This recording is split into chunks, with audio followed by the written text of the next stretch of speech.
¿Cuánto cuesta convertirse en piloto de Fórmula 1? Hice un vídeo contando cuánto cuesta correr en la Euronascar. Pero en lugar de ser piloto de Euronascar, si quisiera ser piloto de Fórmula 1, ¿cuánto habría gastado?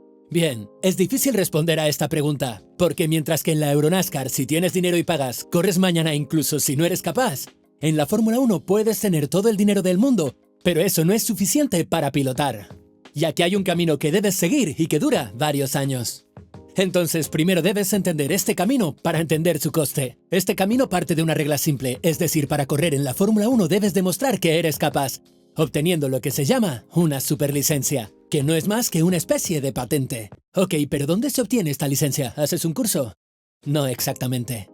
La superlicencia es una especie de superpatente que es otorgada por la FIA, que es la federación que regula el automovilismo en Europa, y certifica que el piloto está capacitado para participar en un gran premio del Campeonato Mundial de Fórmula 1. Atención, no estoy hablando de conducir un Fórmula 1 en general, porque eso lo puede hacer cualquiera. Hay empresas privadas que alquilan autos de Fórmula 1. Pagas y ya. O si eres lo suficientemente rico, incluso puedes comprar un Fórmula 1 antiguo. O incluso puedes correr en Fórmula 1 sin la superlicencia.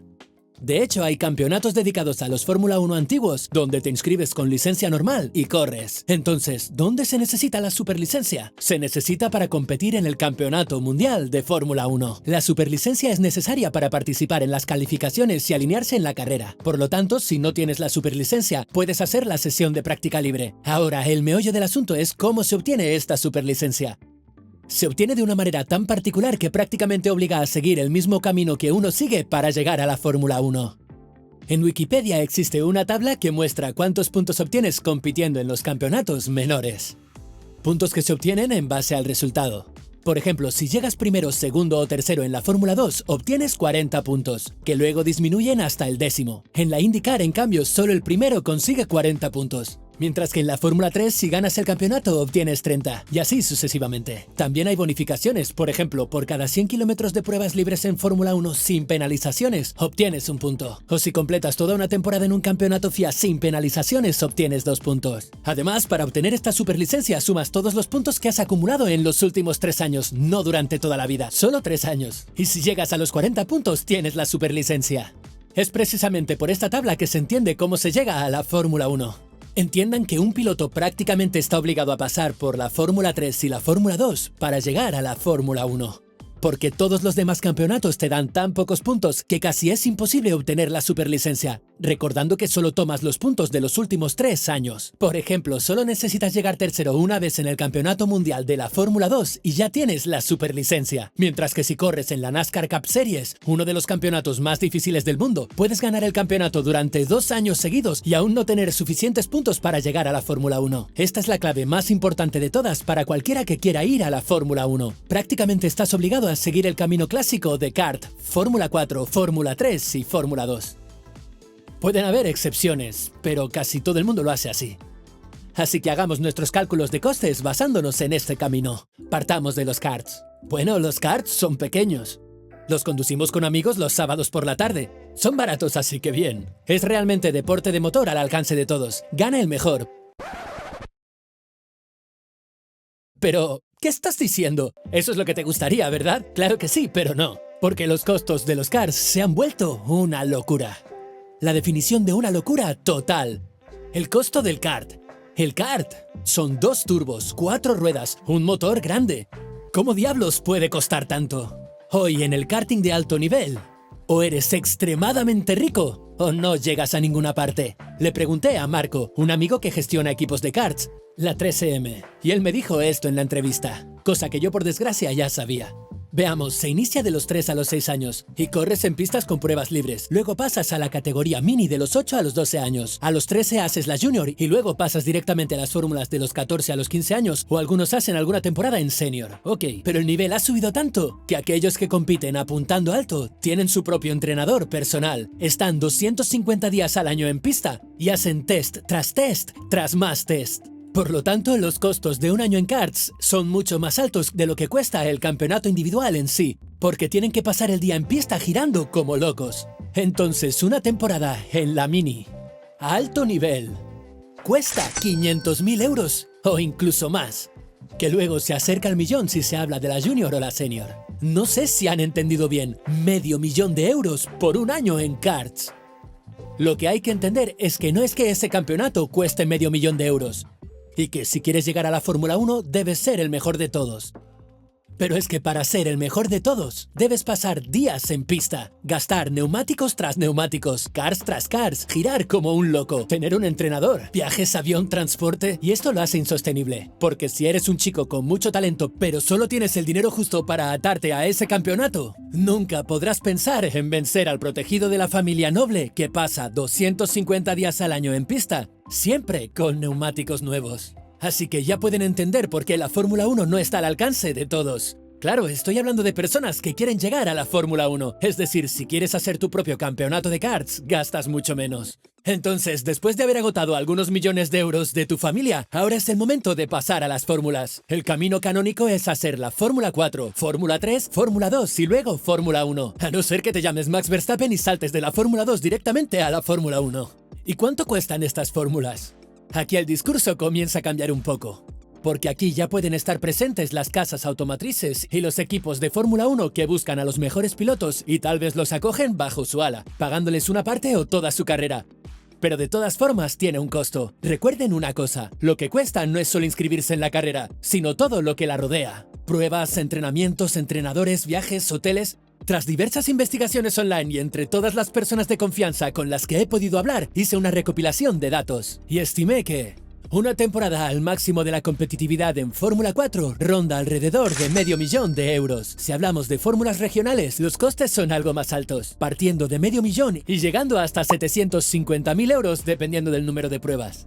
Si optas por el Campeonato Mundial de Fórmula 3, estamos hablando de cifras que van desde los 800.000 hasta medio millón de euros. Y en los equipos top donde quieres estar incluso llegan a 1,5 millones. Mientras que en el Mundial de Fórmula 2 se habla de 2 millones de euros por temporada y algunas estimaciones dicen que para los equipos top puedes llegar hasta 3. Lo dejamos en 2,5 porque lograste obtener un descuento.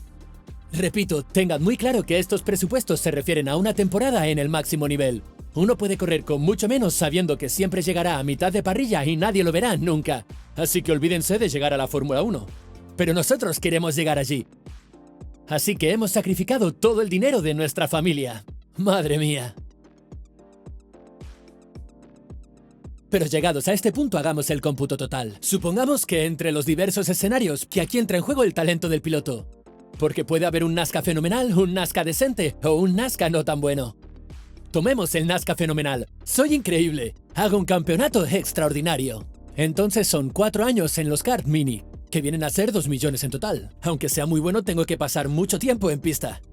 Quiero llegar a la Fórmula 1. Un solo año de junior a 750.000 euros. Luego una temporada en Fórmula 4 por medio millón. Una en Fórmula Regional por 750.000. Una en Fórmula 3 por 1,5 millones. Y ahora en Fórmula 2 por 2,5 millones. El cálculo total de esta maravillosa carrera es de 8 millones de euros. Estamos hablando de un fenómeno que ni siquiera tiene que adaptarse. Sube al coche y gana. Ahora tenemos el escenario del piloto decente. Este tiene que hacer algunas temporadas más porque en resumen debe adaptarse al coche y no es tan competitivo de inmediato. Tenemos un total de 10.750.000 euros. ¿Y si fueras un Nazca no tan bueno? Bien, pues ese piloto necesita un empujón. Y mucho tiempo dando vueltas. Y tal vez él no tenga ganas. Porque me han comentado casos de jóvenes promesas que ni siquiera tenían ganas de hacer las pruebas en pista. No es una broma, es así. Les juro, me lo contó alguien que trabaja en ese ambiente. Hay un piloto que corría en la Fórmula 2, pero ya estaba harto de pilotar. ¡Qué aburrimiento! Su papi le pagaba 2 millones de euros al año para correr en Fórmula 2. ¡Qué aburrimiento! Así que un día estaba haciendo pruebas y estaba harto. ¿Qué hizo al final? Por la mañana estrelló el auto contra el muro de manera que no se pudiera reparar y se fue al hotel. ¿Puedo decir que si lo hubiera visto le habría dado una buena paliza? ¿Se puede decir? Hai visto che hai fatto?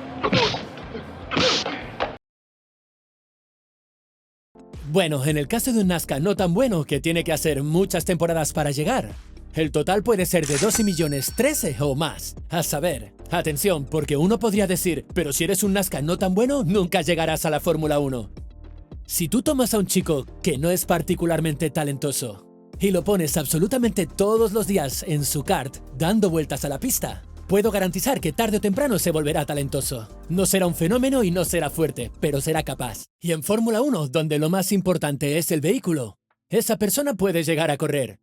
No en Mercedes, no en Red Bull, ni tampoco en Ferrari, pero sí en otros equipos. Por ejemplo, si tomas al fenómeno Lewis Hamilton sin dinero y lo pones en pista contra un robot no muy hábil, pero que ha pasado 250 días en pista, créanme cuando les digo que el mini Hamilton no ganará. Hace 20 años tal vez sí, hoy no.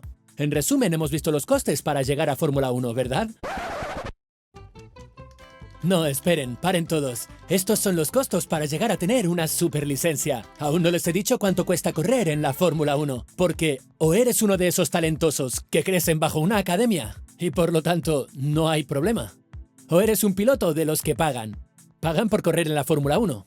Leyendo aquí y allá encontré algunas fuentes que dicen, por ejemplo, que la televisión aportó 40 millones de dólares en patrocinios para correr en Fórmula 1. No es que el piloto haya pagado de su bolsillo, pero de alguna manera trajo ese dinero. ¿Entienden por qué los padres de Ocon vendieron la casa, el taller del padre, solo para que Esteban pudiera correr en karts? Y si Ocon llegó a la Fórmula 1 es porque tuvo el talento y la suerte de tener el respaldo de la Academia de Lotus y Mercedes, que apostaron por él. De lo contrario, no lo habría logrado. Quiero contarles una última perla para coronar la tarta. ¿Han oído hablar de premios? ¿Premios? No. De hecho, no, porque ganar en Fórmula 2 o Fórmula 3 no te da ningún premio. Solo pagas y ya. En Fórmula 2 o Fórmula 3, todos pagan para correr. Pagan ellos mismos los patrocinadores o las academias. ¿Y cómo va en América? En América es un poco diferente porque allí hay la Indy, que en cierto sentido podemos imaginarla como la Fórmula 1 americana, porque tienen la forma de un Fórmula 1 y van muy rápido, pero nada más. Aquí el camino para llegar hasta la Indy se llama Road to Indy. Y hay premios. Piénsenlo, desde la USF 2000 hasta la NXT. Si ganas el campeonato, obtienes el presupuesto para correr en la categoría siguiente.